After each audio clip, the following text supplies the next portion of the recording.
Okay, welcome back everyone. We're back at the Alshech Academy with the PARSHAT MEKAITZ, third class of this week's PARSHAT.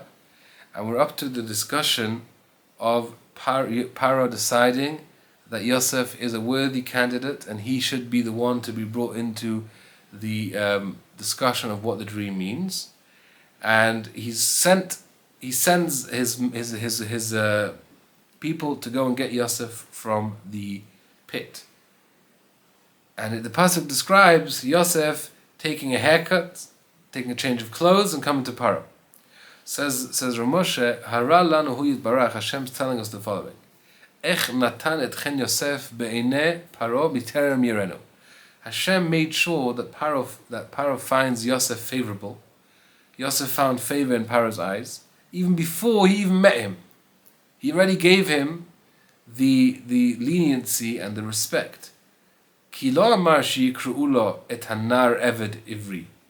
The Sarah Mashkim referred to Yosef as a lowly slave, Hebrew slave. But Paro already left out all of those derogatory titles, and he spoke to him as a human being. He says, "Vayishlach Paro vayikra et Yosef." He's referring to him as an individual that deserves honor and respect. V'hinei ra'ui lashit lev b'ma yada Yosef ki tov hu b'einei hamelech shekishet atzmo. How did Yosef know that the king is going to respect him and that he has to come with clean clothes and a haircut? At the end of the day, he was a criminal. He was in prison. So right now he might be needed for the king's services, but he should come out in his jumpsuit with handcuffs, tell the king what he has to offer, and then be brought back. Why did he suddenly feel like that the king, he has to now present himself all fancy for the king? Maybe the king knows what happened with him and his mistress, and the king will actually call him, and he's actually being called now specifically to be judged on the story that happened 12 years ago.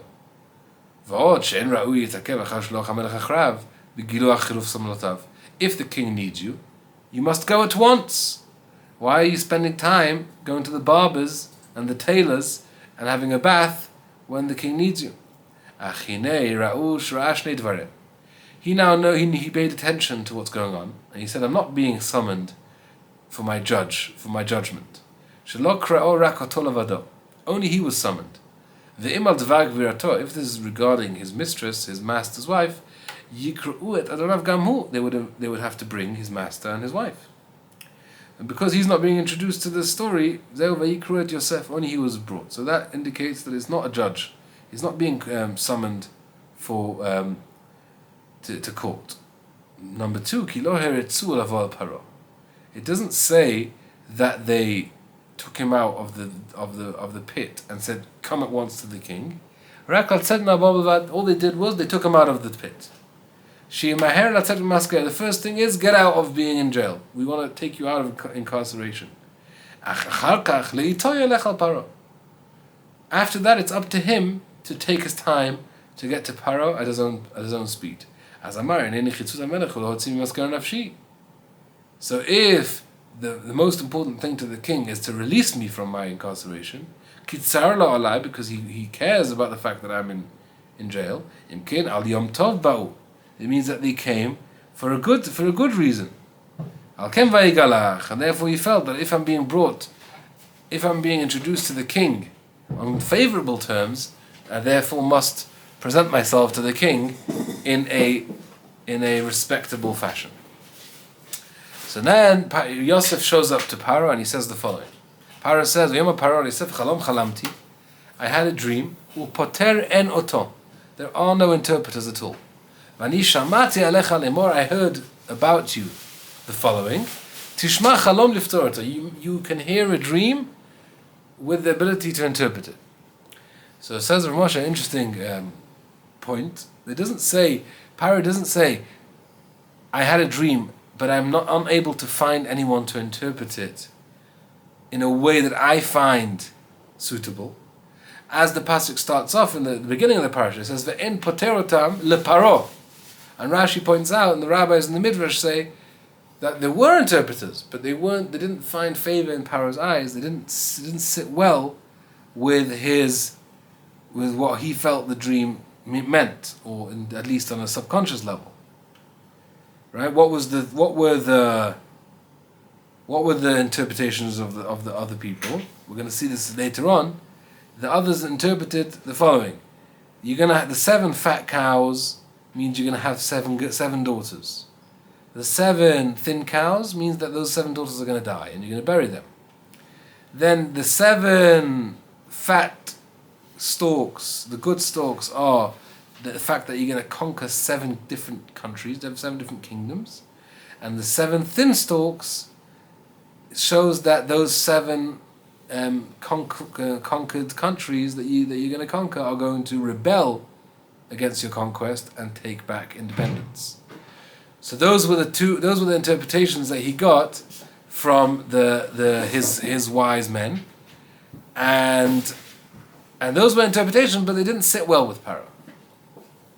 So here, when Paro didn't actually say to Yosef that there were interpreters, but they didn't sit well with me. Al-ken zachal vayira, Paro was afraid. Pen yomar Yosef, halo patru lecha chachamecha. I am unable, even though I am a professional, and I really know the real interpretation of your dream, I am unable to interpret it in the real way anymore. Because you already had it interpreted. As we mentioned last time, every dream goes according to what the interpreters say. So if it was interpreted in one way, there's nothing I can do anymore. It's game over. I will not achieve anything by reinterpreting it. Whatever has been said is what's going to be. Therefore, Paro lied to Yosef and hid the truth that there were already interpreters in a different way, and he just said nobody's said anything. Nobody's even come up with anything regarding this dream. Now, the following points are being raised by Rav Moshe. First of all, it says Lemor, the same old question. It says Paro told Yosef Lemor, but there's nothing to repeat. There's nothing to repeat to anyone else. Yosef, in Yosef's response, what does it say? Yosef said to Paro, Lemor.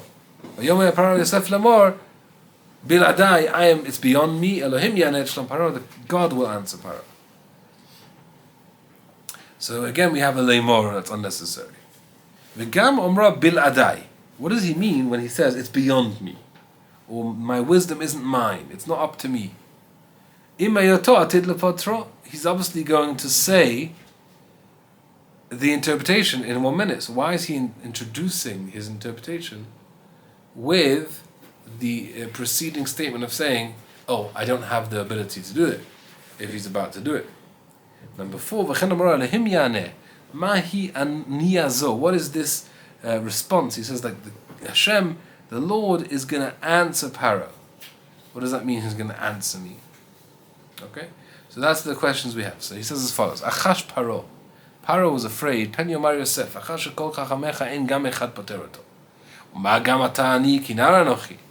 Paro was afraid that Yosef will feel inadequate being summoned to Paro's chambers in front of all of his wise men and all of his magicians. And the Egyptians were very wise. They had lots of wisdoms and lots of ability to tap into different energies and stuff. And if all the king's men and all the king's horses aren't able to figure it out, then what do you want from this simple servant? How am I going to help you? I don't know how you know it. I'm not saying that you are wise, because if your ability to interpret dreams comes from wisdom, then you'll have a point that these people are wiser than you and you're young. But I'm saying I heard you just know it. You've got this. You've got this ability, and you can't tell me now, "Oh, I'm young, so I'm less wise than these people," because wisdom isn't the point here. The point is that you have this ability. Shamati alecha. I heard that you know this. Leimor tishma chalom niftaroto. So meaning, you don't need to use your wisdoms. You don't use the ways of wisdom and then think about the dream and try and analyze it and break it down and come up with interpretation. I heard about you, Tishma Chalom. You just hear the dream being said, and then you already know the interpretation, almost like you just follow on. Because you have this intuitive ability to just intuit what the dream means without the ways of wisdom, which include analysis and breaking down the points of the dream. So therefore, you can't claim that you're inadequate and in the face of all these wise people, because that's not your qualities. Your qualities don't work in the same way. And therefore, Yosef replied to that, and he said as follows: "Vayomer Asaf lemor beladai." Actually, what people are saying about me is that I'm able to listen to a dream and instantly interpret it. That's not from me. It's from Hashem. Meaning, you should say what should be said about me. Lemor beladai. People should say about me is that the wisdom of my interpretation doesn't come from me. It comes from Hashem. So if I don't have the actual ability to do this, so then how will I be able to ever say anything? The answer is Allahu ki Elohim yaneh. The real ability to interpret comes from Elohim, from God. And therefore, because I am a servant of God, I'm able to interpret it. So why weren't your servants able to? Because your wise men and all of your magicians, they don't serve the Lord. They're magicians. They don't have the Lord speaking through them. They don't worship Him. They don't serve Him. So what he's saying is that you're right. Your wise men are not able to interpret your dream because they're trying to use wisdom, and that's not working. Why am I able to? Because I serve God, and God sends me the inspiration to know what it means, and therefore I'm able to interpret the dreams. And here Yosef wants to respect Paro, so he adds another line here, and he says, so obviously Hashem doesn't give me this wisdom because I'm worthy. Hashem's doing it for the sake of Paro, because Paro is chashuv. The reason he did that is because he wanted to give respect to the king, but that's not really the reason. Obviously, the reason Hashem gives him the wisdom is because he is the servant of God. So now we're going to go into a very interesting points that Rabbi Moshe is going to take us through. The differences between the two accounts of the dreams of Paro, as they're described in the original when Paro is having the dream, versus when Paro relates the details to Yosef. And when Rabbi Moshe is going to take, obviously, Rabbi Moshe being the king of paying attention to detail and differences. So this will be Rabbi Moshe's job, the one and only. And we're going to see 9 differences that are counted, I think, between the two dreams. So let's go. Vayidaber Paro al Yosef. Paro said to Yosef, B'chalomi, in my dream, Hineni omed al sfat ha'yaor. I'm standing on the bank of the river. Says Rav Moshe, Ra'ui l'shit lev al hishanot ha'chalom. Kama shinuyim. The dream has many differences. Misipur Torah al sipur Paro. Kilamala ne'emar omed ala ha'yaor. Originally it says that Paro was standing on top of the river. Parok amar al sfat ha'yaor. However, Paro himself, when he's telling the dream to Yosef, he says he's standing not on the river, but on the bank of the river. Lemala ne'emar yefot mareh. Ulamata yefot toar. Originally, when the dream is being had by Paro, it says that he saw cows that were beautiful in their appearance. And then when Paro refers to the cows, he says yefot toar, which doesn't mean that their face were nice, it means that they had a nice build. So that's a different description of beauty. Lamala ne'emar olot acharehen min hayaor. When the original story happens, it says that the Paro, the cows, the thin cows, came up after them from the river. Or lamata, in the second time, the account when Paro relates the story, he doesn't say that they came out of the river. It just says that they came up. Lamala, another difference. Lo amar rak ra'ot mar'eh v'dakot basar. They were bad in appearance. They looked bad. V'dakot basar, and they were thin in flesh. Ulamata, when Paro relates the story, the cows, the thin cows to Yosef, it says maflig v'omer. Paro goes on a rant describing the extent of their thinness, and he says dalot, they were thin, v'ra'ot, and bad, tar, v'ra'ot tar ma'od, very bad looking, v'rakot basar, and very empty of flesh. Lo ra'iti v'chol eretz Mitzrayim kahen al hara. I haven't seen such bad cows in all of Egypt.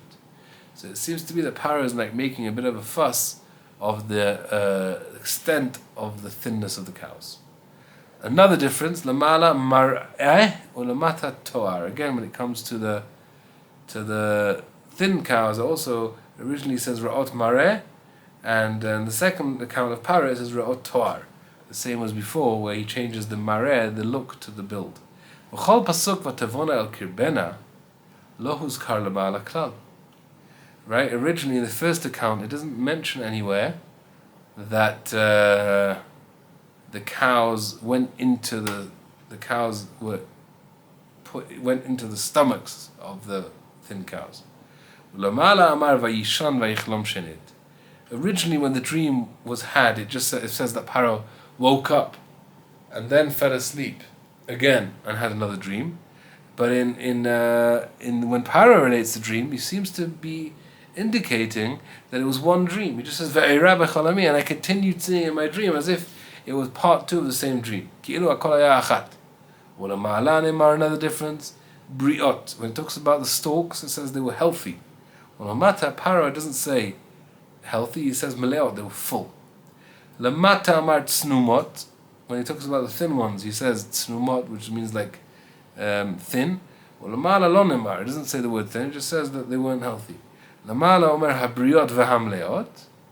Originally it says that they swallowed the healthy full stalks. Lamata hatovot. And when in Paro's relation of the story, it says the good ones. So again, this is all according to the Midrash. The Midrash Tanchuma also points out all of the differences, the fact that there were many differences. However, the Radak, one of the commentaries, just says that you can't expect someone to be able to relate the story word for word. He's telling you the general theme, how he remembers it. You obviously can't expect him to recount word for word, and he basically dismisses any attempt to point out the differences. Omnam hinei Paro siper et kol chartumei Mitzrayim ואת כל חכמיה נוסח החלום ככל הכתוב למעלה. So Ramosha is telling us a very, very interesting thing. Paro originally, when he invited his wise men and his magicians and stuff, he told them the original version of the dream as he saw it, as it's related in the first account. He just told them, like the pasuk relates the dream, and he says that this is exactly what he told his wise men. אלא שהיה דעת פרעה שחלום השיבולים הוא עניין הקודם, אלא שלא ידע הפתרון. Paro, even though he didn't know the interpretation, one thing he knew for sure was that the second dream regarding the stalks is not a new thing. It's actually the same dream being repeated, but he didn't know what the interpretation of both of these dreams is. So therefore, when the people came and suggested that they're talking about two different things, he knew that that's not true. But he didn't know what is true. It says Paro related his dream to the people. It doesn't say two dreams, because he, in his opinion, it's one dream. But et chalomo, says Ramosha, et always means, it always includes another one. So it doesn't, it doesn't say he repeated his dreams, but it says his dream with the word et, l'rabot hasheni, to include also the second one. Ki shnayim siper, he had two dreams he related. Ukra'am chalam echad, he called them one dream. Why liyot inyan echad beinav? Because they are in his eyes one dream. Achema lo ken libam. However, his wise men didn't agree with his analysis.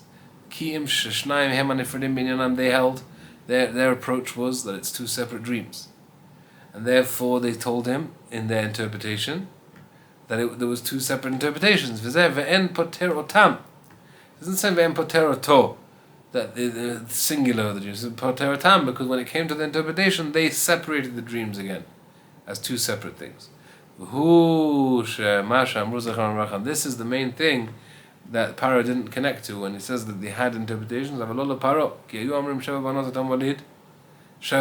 As mentioned earlier, the interpretations of the wise men was that the cows are connected to the fact that he's going to have 7 daughters and lose them, and that the storks are connected to the fact that he's going to conquer seven counties, 7 countries, and lose them. And the fact that they were split into 2 is what didn't sit well with Paro.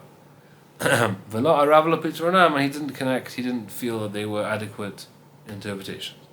So now, because what happened was the first time round, he related the events as he saw it, and he saw that the people were being misled into thinking that it was the wrong interpretation.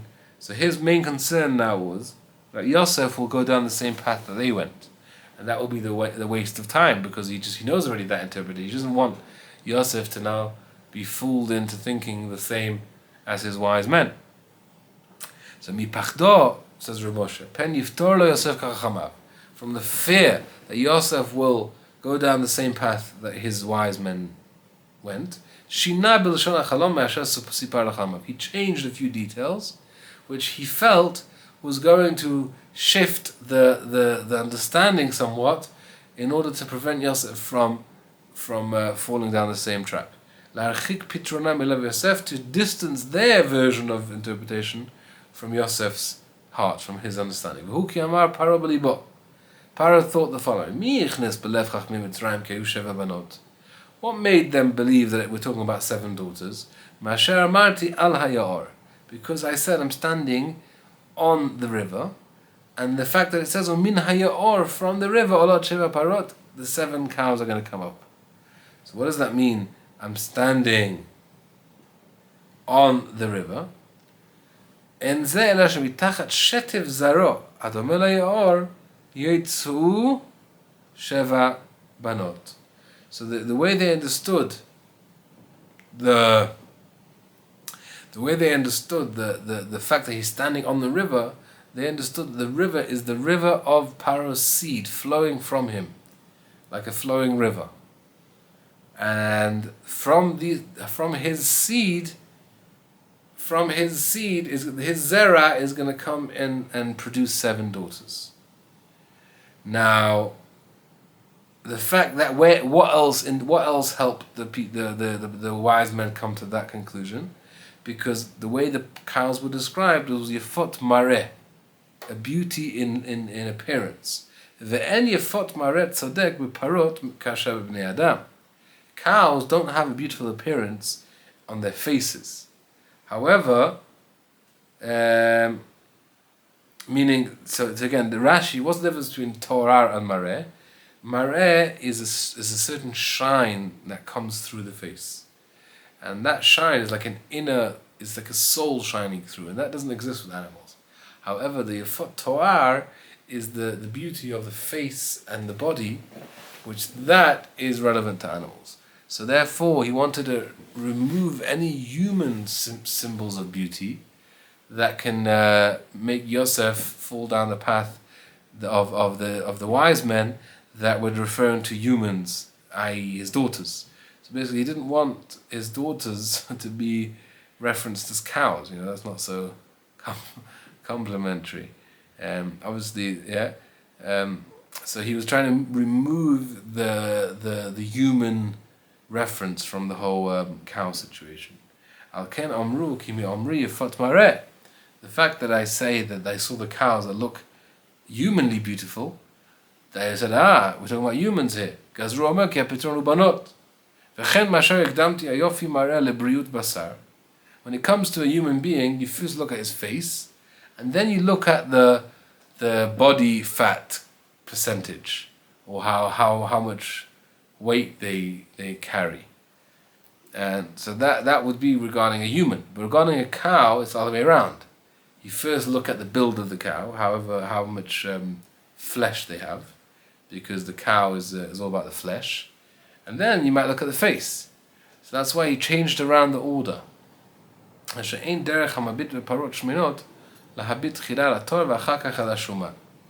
it comes to cows, you don't look at the face and then the fat percent. First you look at the person's face, and then you look at their body build. וכן בחלום השיבולים, אמר פרעה, הלא אמרתי להם בריאות וטובות. ואין לשון בריאות צודק רק בבני אדם. Healthy, you don't really say healthy when it comes to stalks. So that's why the wise men heard the word healthy, and they were like, hey, healthy is people. So we're talking about people that live off stalks. על כן חשבו שהיה מדבר עליי בחלומי ואין בריאות לכן פטרו בבנות. על כן, מה עשה פרעה בבואו לספר חלום יוסף? So because Paro doesn't want Yosef to say the same as they said, he changed it. על כן, כל הדברים שהיה חושש שנתלו בם חכמים לפתור כך, he analyzed and pinpointed which details of the story pushed the wise men in the direction of daughters and countries, and he changed all of those things. First of all, he didn't say he was on the river, which they said it means that it's the seed flowing from underneath him. And al sfatayor, he's standing on the edge of the bank of the river. He didn't mention the river at all in the second time. Every time the pasuk mentions beauty of the mar'eh, which we said is a human beauty quality, is Kili Yosef Toar. He changed the mar'eh to Toar. Why? Because he doesn't want people to think we're talking about humans. Rak b'parot v'lo b'rak b'bnei adam.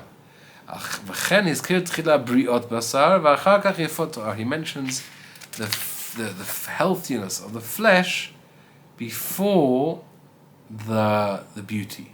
And this is actually one of the differences that Moshe doesn't mention. So really there's 10 differences altogether. Alright, it's 1, 2, 3, 4, 5, 6, 7, 8, 9.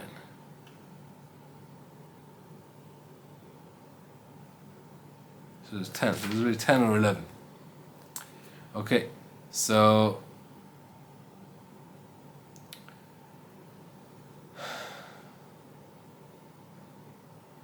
when it comes to healthiness, he just said, because healthiness is connected to humans. So also he didn't change, he left out the word healthy and he left out the word yifot mareh. The same way he didn't want him to interpret it in terms of daughters when it came to the cows. He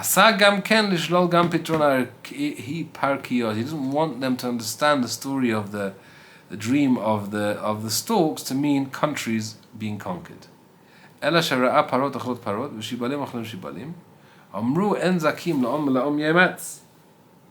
they felt that when we see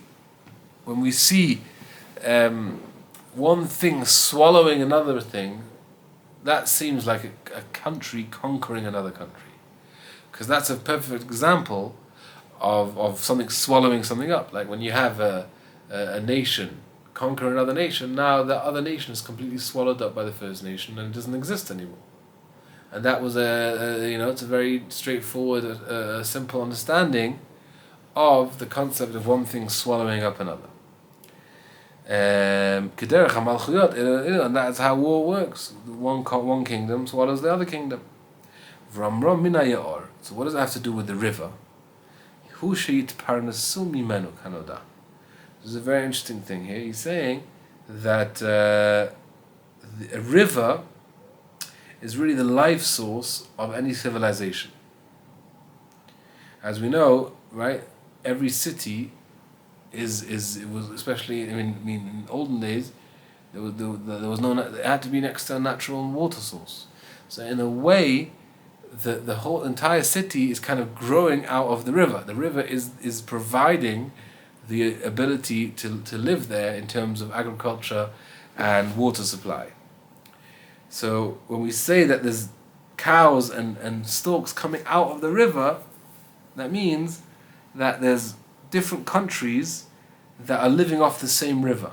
Especially we know the Nile River starts off from the Mediterranean, especially now that it was connected, and it goes down all the way to like mid-Africa, like the equator area in Ethiopia. And that is a very interesting thing to see, that the 7 different nations coming out of the river, meaning living off of the river, and the people living off of this river are healthy and satisfied, and they have good lives because of the river that gives them all this stuff. It says that the thin cows came up and stood and placed themselves next to, in proximity to, the fat cows. It means that according to the wise guy's interpretation, the fact that the cows were placed themselves next to the first ones, it means that these countries are all next to each other. And therefore, it makes sense that these similar, the fact that the thinner nation, meaning the weaker nation, was able to swallow and conquer the more healthier, bigger nation, even though they're weaker, they were able to do that because they knew them well. Kavshu et hamelayot liotan smuchot, because they're nearby, they're neighbors. Ki yadu motza'en umava'en, they knew exactly all of their secrets. So the fact that the dream mentioned that the thin cows came out of the same river and stood next to the bigger cows, and then they swallowed them, is indicating that there's going to be a neighboring country that is actually weaker, but has exploited the ability, the fatter nation, the healthier, more plentiful nation, has managed to learn their secrets and take advantage of that, and therefore manage to conquer them. Because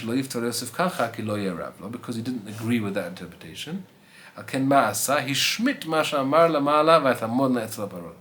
In his relation of the dream, he doesn't mention the fact that the cows stood next to the fat cows, because he felt that that's what indicated the conquest of the weaker nation.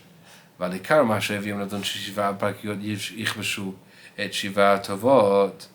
fact that he felt that they felt that this conquest is mentioned in the dream, in order to dissuade Yosef from coming to the same conclusion, he didn't just mention that the fact that these other cows and storks were weaker. He mentioned that because even if they're a little bit weaker, if they know the secrets of the other nation, they'll still continue conquering them. But when the fact that Paro mentioned their weakness to be an exaggerated, very strong weakness or very weak weakness, therefore he was mentioning that in order to take away any ability of being able to understand that to mean a weaker conquest of the stronger. That he shouldn't even cross his mind to say that that's what it means. I've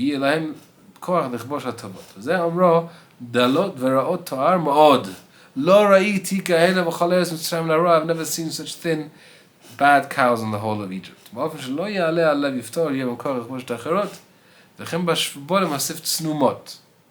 In the stalks, he also added a word to describe the thinness and the lack of strength and health in the thin ones, so that nobody can think that that's what it means that they were conquered. So the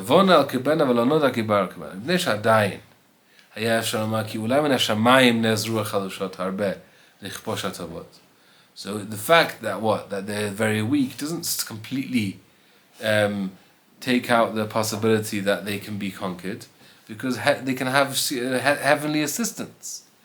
So that's why he says, in order to avoid that, he says, "Vatavona al kirbena, velo noda ki bar gamer mare rak asher batchila." What he's saying is that the thin cows swallowed the fat cows, and there was no noticeable difference in the thin cows. Now, if heavenly assistants would want to assist a weaker nation to conquer the stronger nation, that would be obviously to empower the weaker nation, to give them all the resources and the benefits that the healthier nation had.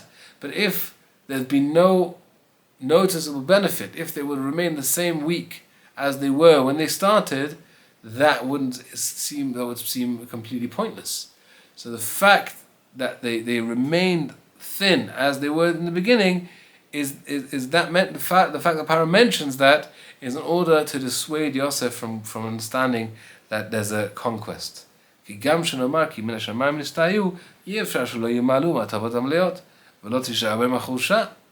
Why? Because that would be no point.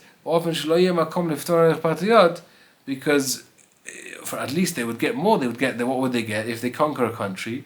They would have all the spoils and the conquest, the captivity of the people, and all of their assets. So how can you remain thin as the beginning? So this is a very important point that Parah is adding. The fact that the thin cows didn't get any type of fatness from conquering, from swallowing, that obviously indicates that it's not what it means. So now Parah wants to make sure that Yosef doesn't want to discuss this with his other magicians, because he's had enough of their opinions. So what does he tell Yosef? Let us have a conference discussion.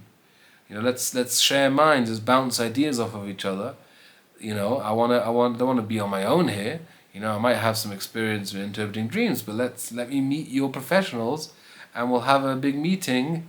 A meeting of the minds in order to get to the bottom of this. So Parah didn't want that to happen because he's like, I don't trust their interpretations. So what he said is, he might hear their interpretation and he'll agree with them. He lied to Yosef and said that I mentioned these dreams to my wise guys and nobody even came up with any solutions. So that will make it pointless for you to meet them even, because nobody even has a suggestion. En magidli, nothing. En b'fiem davar etvaker imahem, there'll be no point in even meeting them to bounce ideas off of each other, because there are no ideas to bounce. So B'ezrat Hashem, we'll continue next week on the next parasha. Hope you have a beautiful Shabbos. Thank you, Hashem. See you all later.